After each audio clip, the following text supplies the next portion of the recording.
আসামের মেখলা এখন লাভ দিচ্ছে কোচবিহারের তাঁতিদের। বাংলায় যখন তাঁতের শাড়ির চাহিদা কমছে, তখন মন্দা কাটাচ্ছে মেখলা।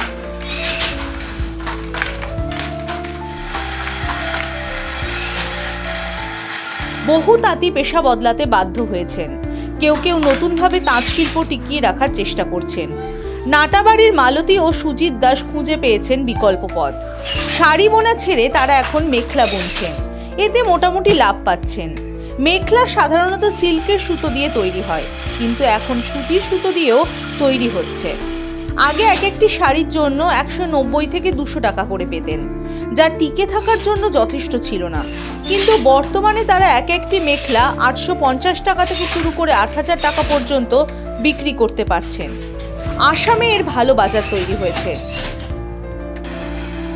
এই তাঁতি দম্পতির ছোট্ট দোচালা ঘরে তাঁত রয়েছে, সেখান থেকে উৎপাদিত মেখলা আসামে যাচ্ছে। তাদের এই উদ্যোগ শুধু তাদের নিজেদের জন্য নয়, অন্যান্য তাঁতিদেরও নতুন দিশা দেখাচ্ছে। কোচবিহার থেকে রিয়া দাসের রিপোর্ট, দ্য ওয়ার্ল্ড।